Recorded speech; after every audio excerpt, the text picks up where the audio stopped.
guys, welcome back to another Meet the Perks. Yeah, we're on episode 7. Yes. I am Ms. Originator, aka Dawn, and you are Jersey Kid, aka Eric. Yeah, Okay. I would hope. I guess, So I guess we're throwing out the aliases. well, I always give it because people, whatever.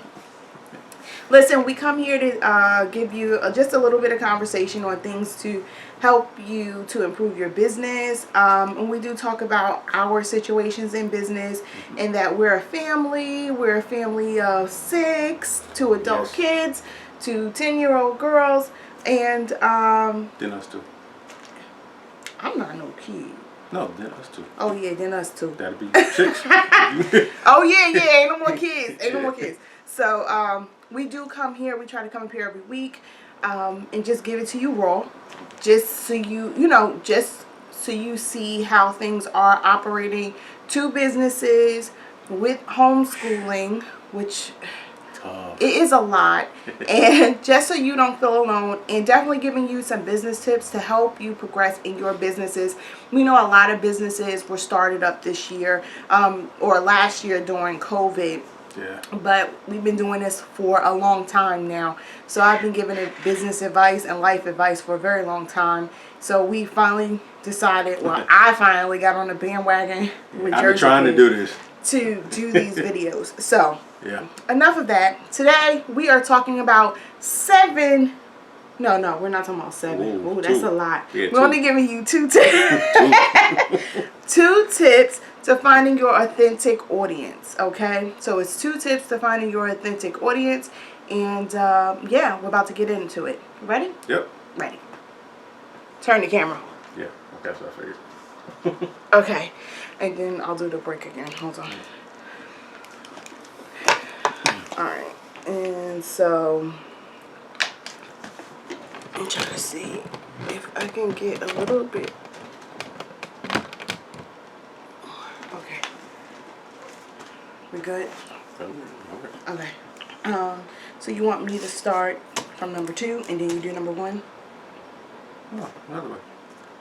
Because I can give more of that one because I have a physical location. Oh, okay. All right. So I always gotta go first, no matter what. Whoever been nervous, stop. I'm not nervous. It happens every time I have to talk. Ready? Yep. Alright guys, so the first part of finding your authenticity, your authentic or the first part in finding your authentic audience, I'm looking at my notes and I took my glasses off. Makes no sense. It comes when you're being authentically you, and there was something that I wrote and said. Anyway, that's kind of the mess that go on around here All the time. So when you start to show everyone who you are, and I know that phrase gets thrown around a lot, authentically you, it's not a lie. Basically, if I came up here in a 3-piece suit, is that what it is? Oh, I need a shirt. So yeah, 3-piece suit. 3-piece suit. You're gonna be like, sometimes I will do it, but this is not the time or the place, and if I was doing it, I may feel uncomfortable. I might be sitting like this, and you would know I'm not comfortable at all. I definitely wouldn't be leaning into Jersey Kid here. I wouldn't be doing that. I would be sitting up straight. Our setting would be different. I would not be myself, Might be in a fancy hotel with that one. No, not a fancy hotel. What, in the suit? Yeah. Business. No. Business center. I'm so far over it. I'll be in a dress, or I'll be in a dress with some Converse or something. I'm not going to the suit type anymore. It's just not me. It used to be me. Let's not get it twisted. I used to like to really dress up a lot, but right now at this stage in this time, I really don't want to, and I'm not going to. But if you ever see me dressed up, I am somewhat put into that corporate mindset. And since I'm trying to break the corporate habit and be more authentically myself within my brand, you're not going to see me in a suit, because I have yet to break the corporate mindset. Because when I put on a suit, it's game's over. and I'm more or less, I don't know, I'm really hard. I don't have any soft points. Yeah. When I'm corporate, I'm like in that corporate mindset, and the CEO give comes up about your feelings. I really am the different type of a person, and it's the attire that does change me because of the workplace I was in for so long. But when I'm more relaxed and I'm being authentically myself, I'm able to laugh. I definitely gonna cuss. I probably was cussing in corporate world too, but I cussed even more. Usually when I'm more relaxed and I'm very comfortable. And being myself is actually what attracts people to me. For the longest time, you know, I wasn't comfortable being who I am. I always tried to play the role that someone else had picked for me. And by playing that role, it made me a more shy individual, not wanting to really have conversations with people because I felt like I would be lying if I opened my mouth trying to be something that I'm not. And I'd rather not talk to you until I felt comfortable around you in order to be myself. So when you're not yourself, people can tell.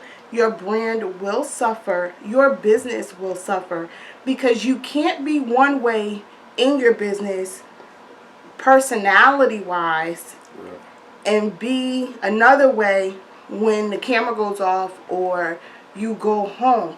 Now, wait. For some people, let's hold up. You know where I'm about to go. For my people out there who are ghettofied, I understand. You do have to switch some things up. You can't talk Ebonics and think that everyone is going to relate to slang or hood terms. They just don't know it. So you need to talk in terms that people will understand. So have that conversation. But still while being yourself. No one said you had to answer the phone all prim and proper, but it is nice to answer the phone.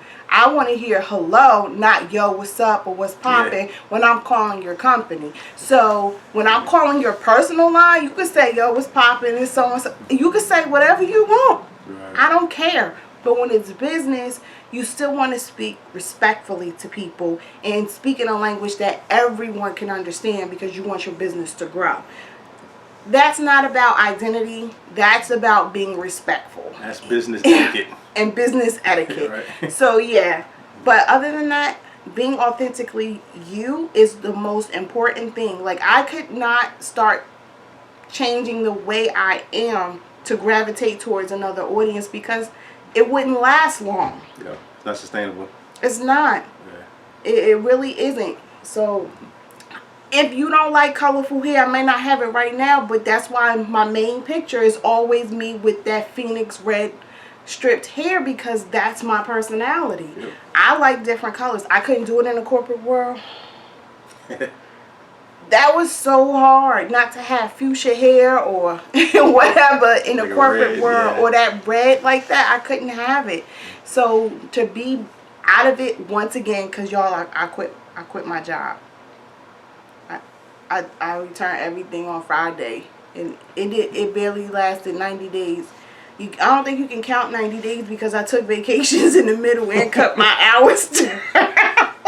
I tried, y'all. It was just not. What they wanted me to do was not for me. It was nothing against the company.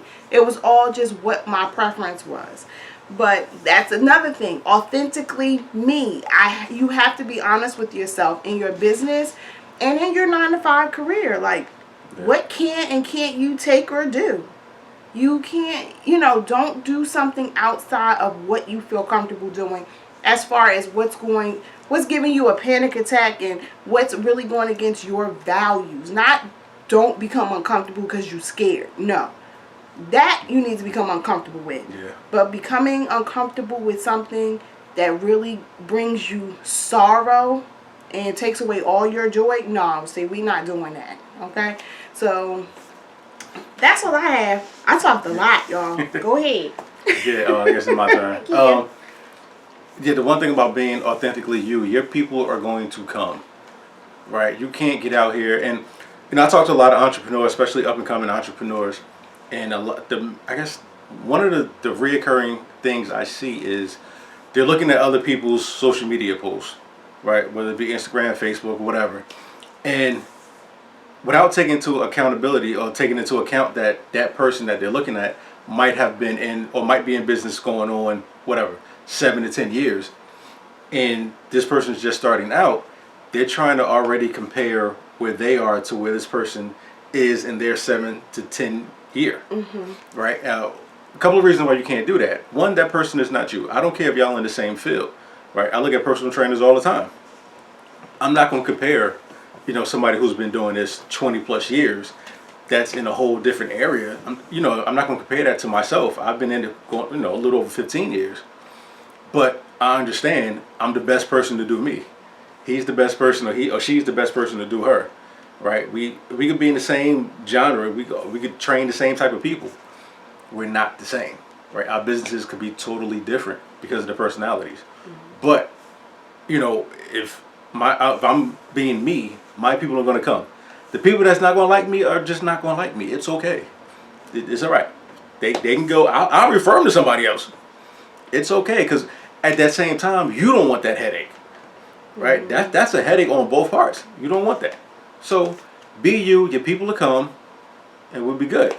The other part of this is, and this second part is really, if you are primarily online or if you are exclusively online, this part might not really pertain to you. But if you have a brick and mortar like I do, you got to understand the second part. So if you have primarily online, this might not really pertain to you. But if you have a brick and mortar like I do, then this kind of pertains to us. When you are opening, you have to understand your location and understand the income of that location and the type of people that you're around. All right. So when you're starting, the hardest thing is you don't want to lowball yourself, right? But you want everybody to be able to afford you, right? Because you want that business and you want that money. Understandable. A couple things with that.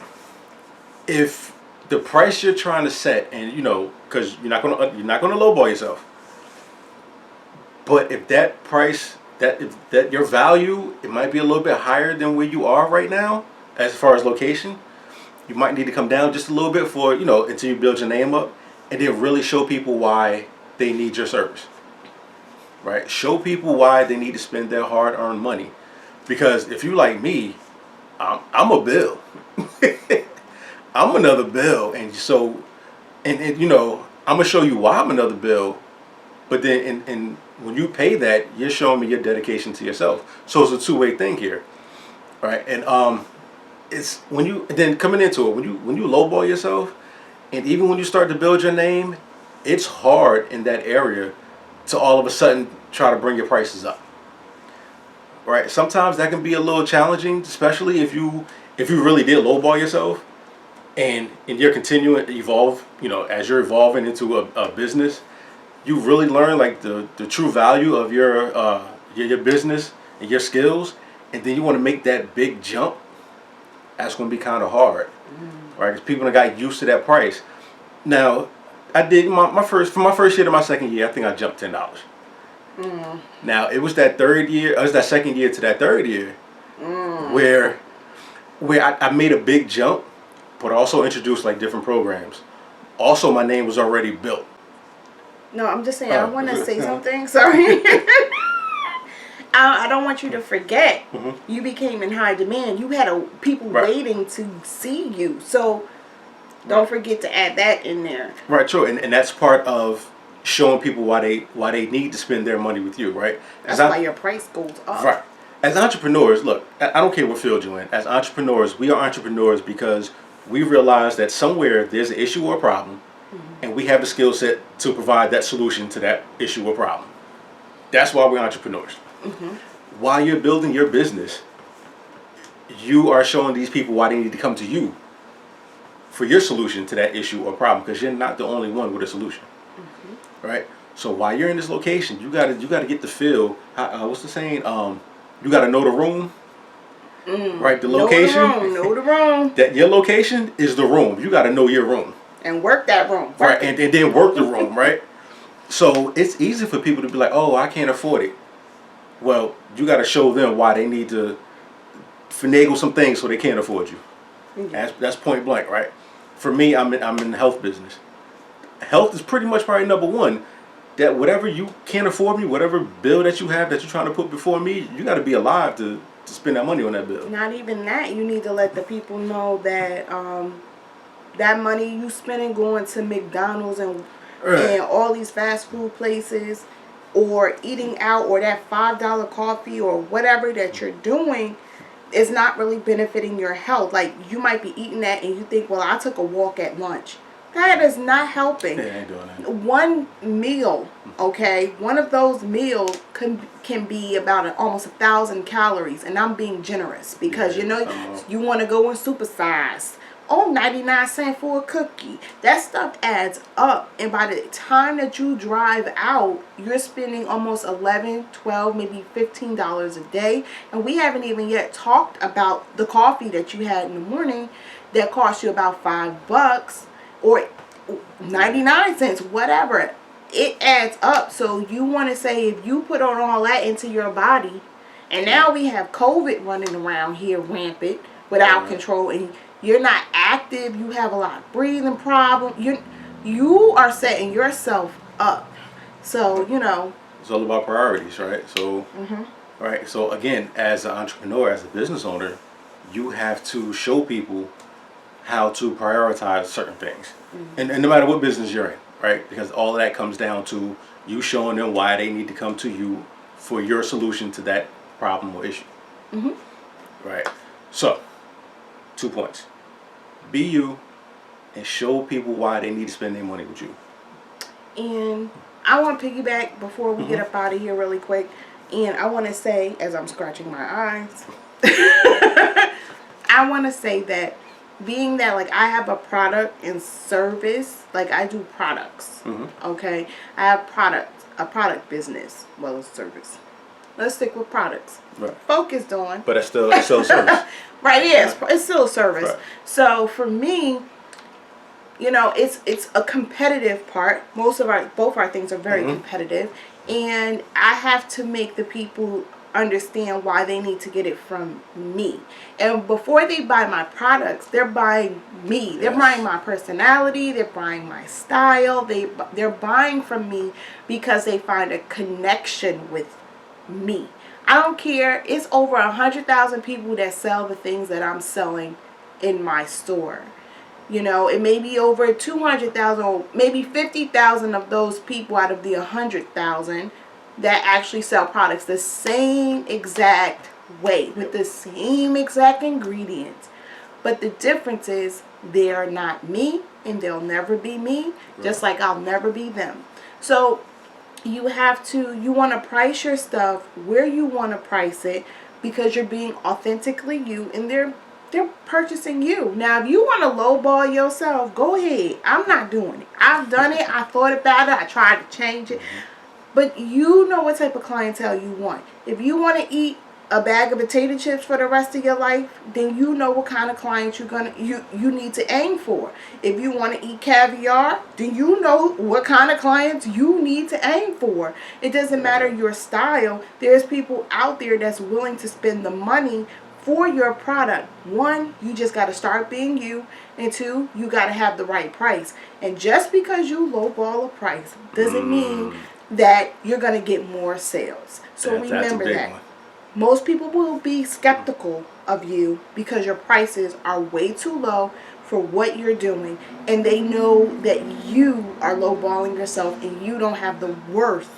Like, your value system for yourself and what you do isn't there, so they're not going to put their money or value you as much. They're not going to do it. It's not going to happen. People with money don't like cheap stuff. No, they don't. Right. And when you're not you, when you meet a potential member, client, or customer, and you're not being you, right? That's the first and biggest lie you can ever tell. Right? Because that potential client, member, or customer is going to realize that you're not being you, because you're not going to be comfortable. Right? When you sit up here, you're trying to be somebody that you saw on social media, and you're uptight, and the only thing you got to go off of is what you see that person on social media. You can't account for that personality. Right? You can't weave in and out of that personality. It's going to start to show, and they will pick up on it. And as soon as you tell that first and that biggest lie, you're not coming back from that. Nope, you're just going. Yeah, you're gonna lose that client, customer, member, right? So don't even put yourself in that position. Be yourself. If somebody tells you no, fine. They're not for you. No problem. That just means next opportunity, right? Try to figure out kind of what you can learn from that. Take that out. The rest of it, discard it, and move on. Yeah. It's just the way. It's just what it is. Dun, dun, dun. And that's all, folks. It's like, no. But seriously, I know I shook the floor. I shook the camera. I hope it didn't shake too much for you. But anyway, we do thank you all for joining us. Definitely. For another week. And I hope you come back next week. So don't. They coming back. Okay. Okay. Don't forget to twerk that subscribe button and rub on the like button as well. And if you like the show, you comment down below. Yeah. Of course, we love to hear your comments. We read the comments, so make sure you questions, what you want us to go over next. Put everything down below. Yeah, tell us what you want to hear so we can tell you about it. We ain't gonna tell you what you really want to hear, but we'll answer your questions. There you All go. right, guys. So anything you're looking for, check out the description box below, and we are out.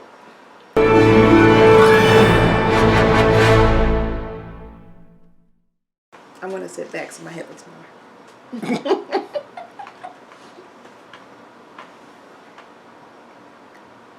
Yeah, no? That's fine. We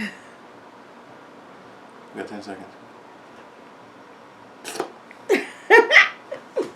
My mouth all open. Okay.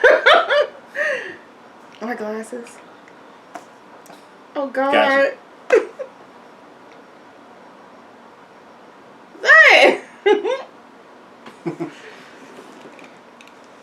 Bree had taken a picture and she smiled. Yo, you couldn't see her eyes. I was like, Bree, can you see? I know you can see me, but nobody can see your eyes. You are mama. When I smile, you gotta fight it. Yeah. Okay, I really don't. 7, y'all. Wait, Yeah. 7. Okay, cut it out. Alright, so don't laugh. This is where I know to start. Oh. This is why I do this. Okay. All right. So you got any more questions? No, we good. Okay. We started. Alright.